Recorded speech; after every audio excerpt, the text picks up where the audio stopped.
Broads Media.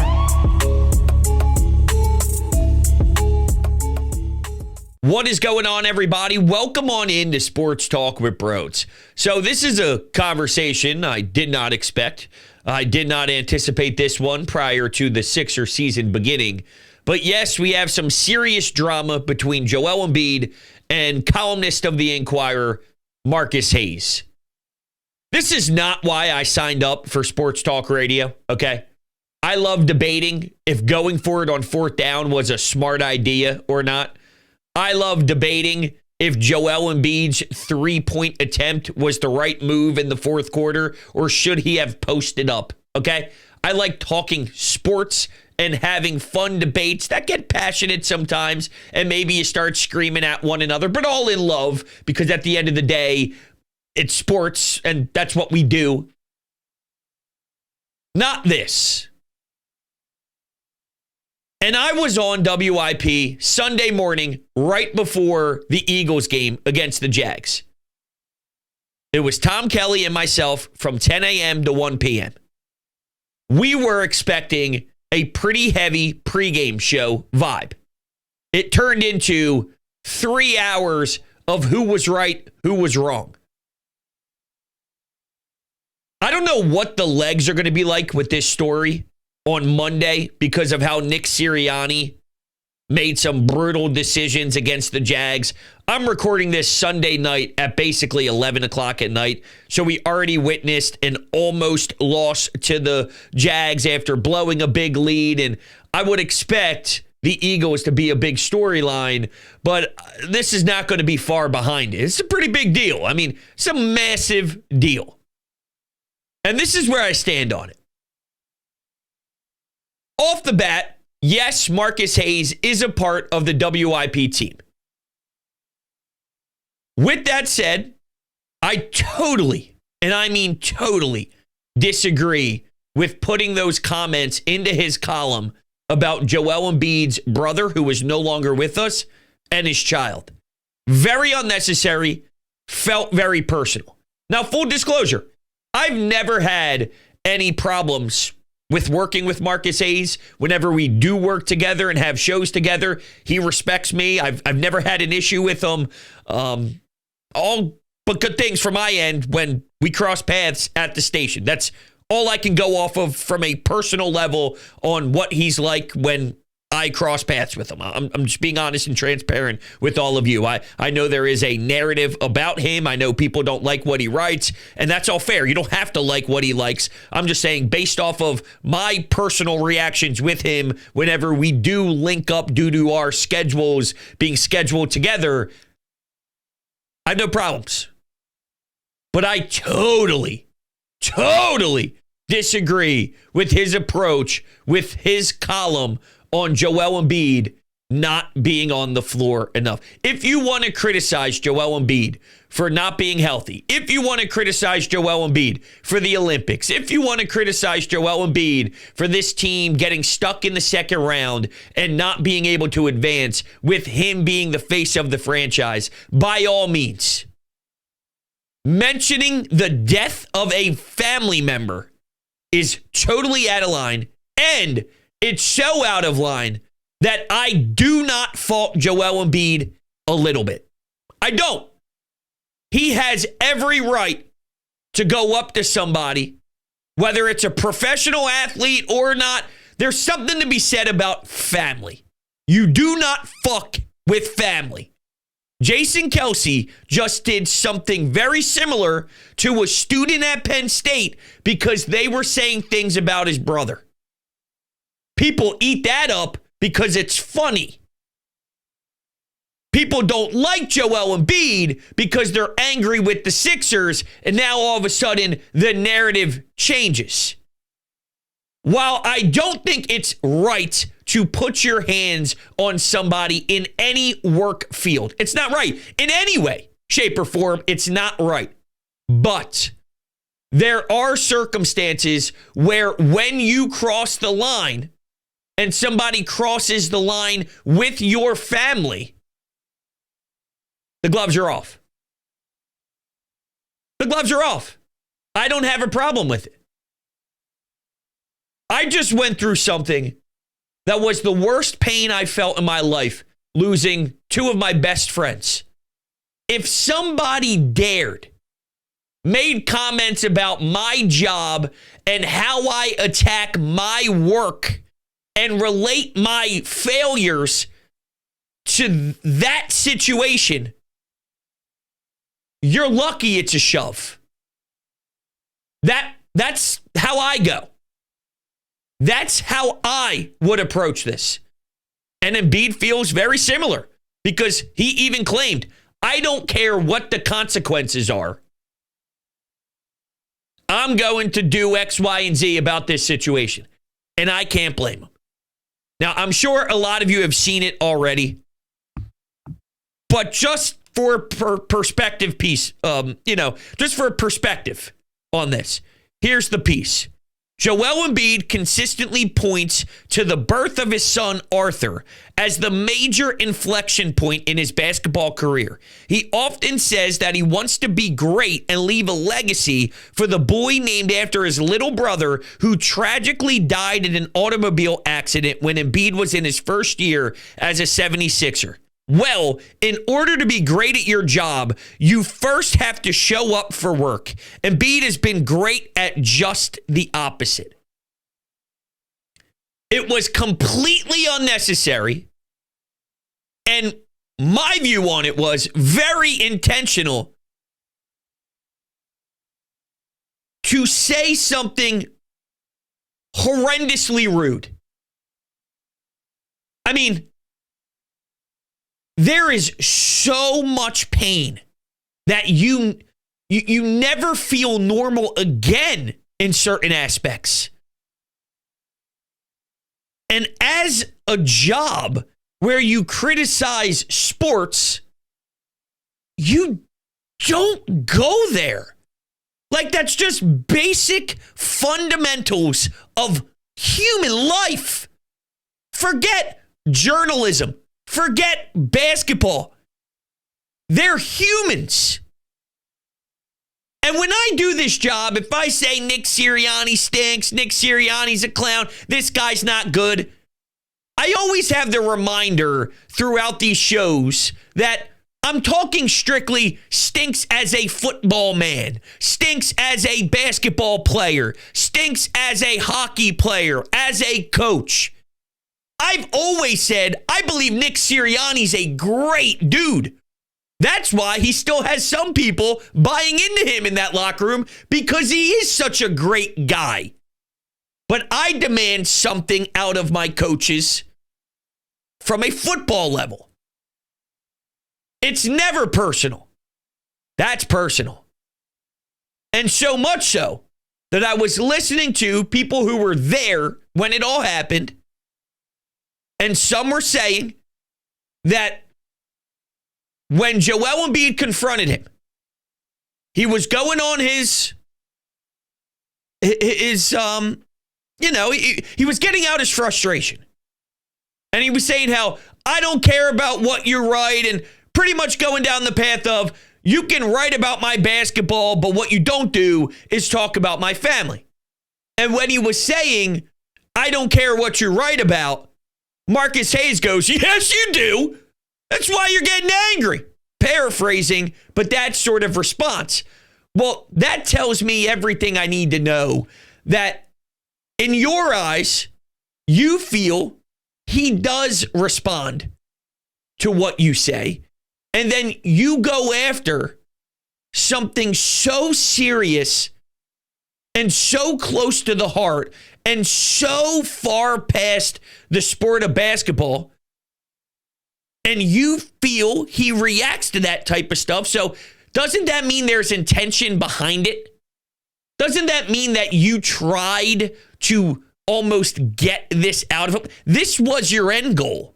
This was sort of what you wanted to get accomplished. And I'm only telling you how I feel from an outsider looking in. I can't get into the brain of Marcus Hayes, so I don't necessarily 1,000% know, but reading all the context clues, that's what I'm getting. No matter if you tweet afterwards that I'm so sorry that this was my lead. I learned from your reaction. I'm going to remove it from the digital copy. Nobody's mind should ever go there. Nobody's. That's wrong on a human level. And when it crosses the line to this degree, even though it's wrong, it's not right to put your hands on anybody. It really isn't. Now, did he fully load back and clock him in the jaw and knock him out? No. Did he shove him and give him a push? Seems that way. I would do anything for my family, even if it comes with my job being unhappy, my employers being unhappy. Work's work. Family's life. You do not fuck with family. This isn't that hard to grasp. And people don't like Joel Embiid because they're mad at the Sixers, and it's even more difficult now considering the state of the franchise and how they're getting blown out by Memphis. They're losing to the Pistons and Tobias Harris, and it's ugly. And I'm sure that's not making things any easier in Joel Embiid's life either, because he doesn't want it to be this way. You can't lose sight, though, outside of the Sixers struggling, you can't lose sight of how wrong it was for Marcus to open up his story with that, as if that correlates to his knee issues. There's no way, shape, or form you can tie that together. And I know there's a lot of Embiid haters out there that hate him so much, that they're going to try and spin this as Joel Embiid is a problem because of this. Joel Embiid's reaction is an issue. Joel Embiid's a loser. Joel Embiid can't handle his emotions. Joel Embiid's a bad leader. Trust me, I've heard it all. I've seen it all. People have tweeted me it all. I can't take you seriously if that's your take. I've been a Joel Embiid supporter for a long ass time. And strictly basketball-wise, I became more neutral lately because I just haven't seen enough. I've been bothered by the way this team, this franchise, him, the lack of transparency with where he's at physically, the Olympics. You know, I heard Jay Wright on the afternoon show talk about what it really means to go through the Olympics and the journey and the camp and getting ready and the 40-day grind that is so heavy and toxic. And he was giving Joel Embiid a bunch of praise for going through that and all, and what it means afterwards and how your body needs to regroup. And that's for a healthy player, let alone someone who's going through the meniscus surgery prior and then going through a playoff run with his knee hanging on by a thread after the surgery. Well, I guess the surgery fixes it a little bit, but you get my point. It was quick. You're right back at it. You're in the thick of the postseason. It's like, maybe you should value the Sixer season more. That stuff has turned me more into a neutral Embiid guy instead of a diehard supporter. Now, due to having to deal with this, it's starting to swing me back into his camp again. Super heavily. Just because you don't need to deal with this. You don't deserve that. And he's right. When he stands up in front of the media and starts talking about what he's done for this city. And maybe it was, I used the word tone deaf previously, but maybe it wasn't explained the right way. You know, it wasn't about, I delivered you a bunch of championships, you better be happy with me. It was more about, and Kyle Neubeck laid this out perfectly. And I'm just going to read you a part of his piece on PHLY. It's more about what he let behind him, or what he left behind him to come here to Philadelphia to pursue basketball. And he lost family. Like, he lost family. And I've lost family members, and it's been super hard for every family member I've ever lost.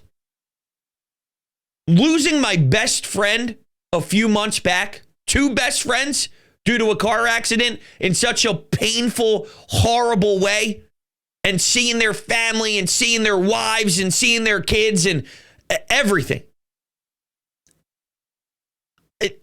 It's unfathomable to tie that to being unavailable on the basketball floor. It's just unfathomable.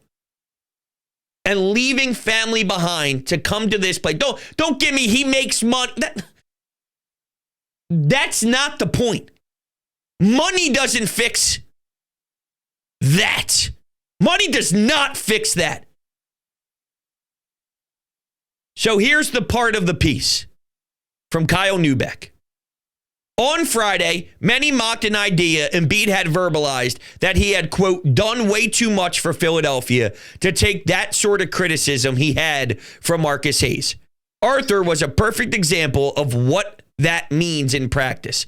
Embiid's younger brother visited the United States shortly after he was drafted by the Sixers, but the 2 brothers never got to see one another, with Joel on the West Coast post-surgery and Arthur staying with the family on the East Coast. The brothers assumed they'd have a chance to meet up and spend time together soon after, but when Arthur passed away later that year, it had been over 3 years since they'd been able to see each other in person. That feeling of regret, an absence and a distance that can never be made up for, is a part of what it means when Embiid says he has sacrificed for the team and the city that he represents. His brother represents a connection to a childhood Embiid didn't get to finish where he was raised. The representation of the cost that was paid to come to America in the hope that he'd make something of himself. Perfectly said. Now, maybe timing of Embiid talking about what I've done for you when people were angry about sort of the state of the team and losing games. But I remember Saturday afternoon hosting a show where we didn't see this drama yet in the locker room. And I was questioning who that was towards. Was it really towards the fans? Maybe it was worded wrong, but was it towards the fans, or was it specifically targeted towards Marcus after he called him out by name? And it didn't feel it was as egregious as a lot of the fans were saying. As if, what do you mean? What have you done? You're stiff. You're awful. And I'm like, I don't necessarily know if that's exactly where it was going.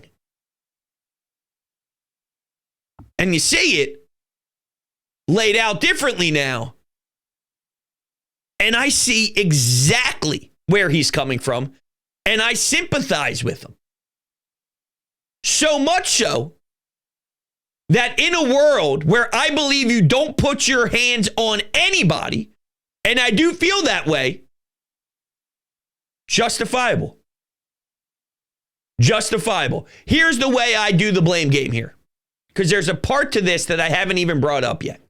Here are the 3. You know what? First, let me tell you about my friends at Garage Beer. It's the best beer in the world. It's the best beer on game days. It's the best beer on a Friday night with the boys. It's the best beer date night with the wife. All right? 0% IPA, 100% light beer, 1,000% quality. DrinkGarageBeer.com. It's the best beer on the market. And second, hello, welcome on into Sports Talk with Broads. If you are new here, make sure you hit the subscribe button, hit the thumbs up button as well. I greatly appreciate all of your support. You can also take all of the podcasts in your car with you on your Bluetooth speaker, wherever you listen to your podcast. And you can search Sports Talk with Broads on these platforms. And if you leave a 5-star rating, it would mean the world to me, and a review. So thank you all so much for all the crazy, crazy support.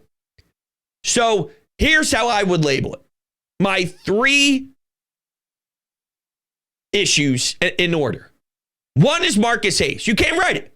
You can't write it. It's unacceptable to write it.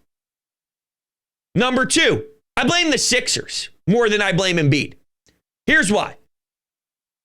If you're unfamiliar, do you know how many times athletes pull aside reporters, pull aside columnists, and say, yo, I don't like what you wrote?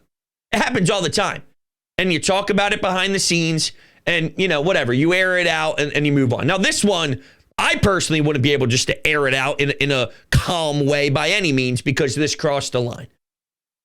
But the Sixers knew that Embiid wasn't just mad with what somebody wrote. This was going to get ugly. This was never going to be fixed in a clean manner. You can't have Embiid in the locker room and then Marcus Hayes in the locker room. Can't happen. Now, somebody pointed out to me that, now you're going to pick and choose who Yes. When Marcus Hayes goes and writes a piece about a brother who passed away and Embiid's super angry about it, yo, you're not allowed in here. I mean, Embiid's pissed. Nothing good is going to happen. And Embiid deserves to be in the room. Marcus Hayes doesn't have to be in the room. Sorry, Marcus. Goodbye. You're not welcome here right now. Maybe we can figure it out as time passes, but not now. The moment's hot. There's steam pouring out of Embiid's ears. The Sixers got to know it. The Sixers have to handle this. Sort of like, look, I'll always have my boys back, right? If my buddy's getting into a fight or whatever, it's like, you square up. You're with your boy. You have his back. I'll always have my boys back. There are some times, though, where I got to protect them. Be like, yo, dude, I love you to death. Probably not the right call. Look, I'm here to protect you, dude. This isn't the right way to do it. Let's go. Let's get out of here. And then you protect him from himself when he's in the heat of the moment and when he's super emotional. The Sixers needed to put their arms around Joel Embiid's shoulders and say, yo, we love you. We're doing this because we love you. Let's get out of here. Protect him from himself when he is very, very hot and very disappointed in someone who's about to be in this locker room, especially a day before he's calling out that reporter by name. Now, the Inquirer put out a piece, and I figured this was going to happen right around the ego stuff, and they're going to kind of put it in the news cycle when people aren't really paying attention, but they're playing the Marcus Hayes as the victim card.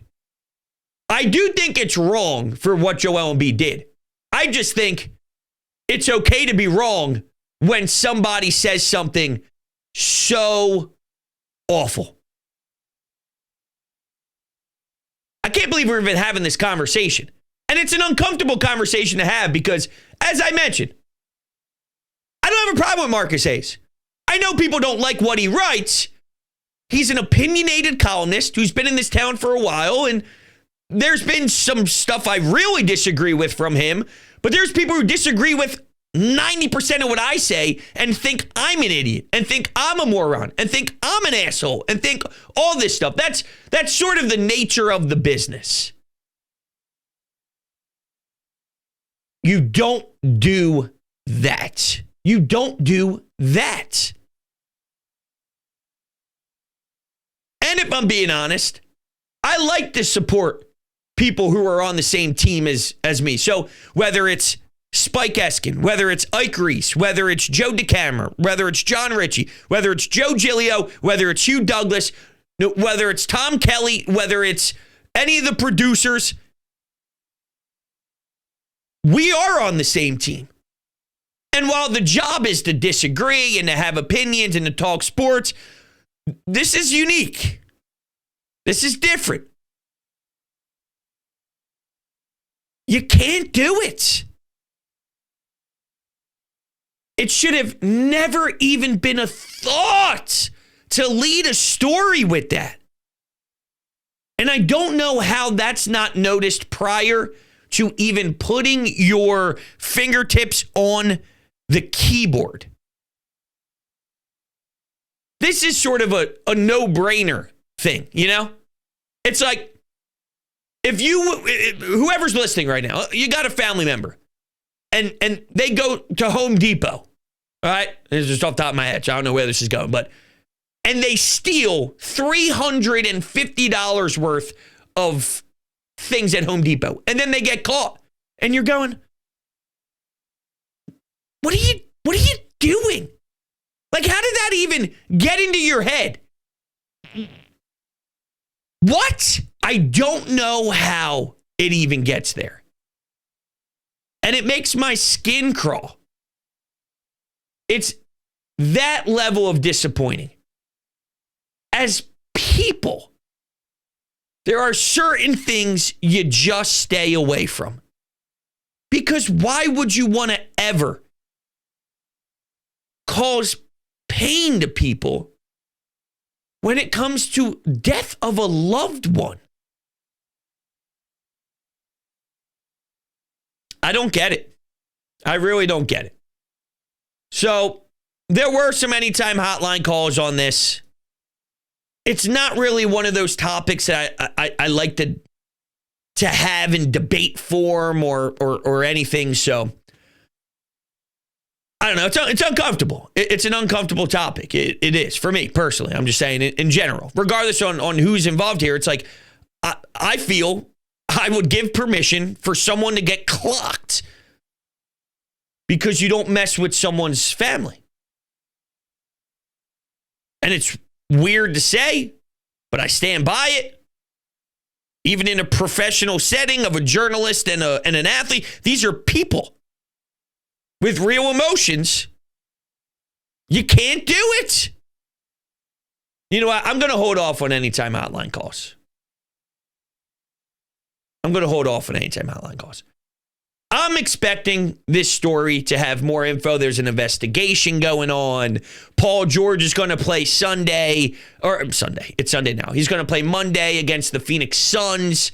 And I'm sure as the Sixers news continues here over the next couple of days, I'm even expecting something to happen on Monday. Maybe we'll see. And if that's the case, then I will continue to kind of share my thoughts on the story, whether I feel the same way, whether things change. I doubt they'll change, by the way. I'm just saying with more information and, we'll see where this goes.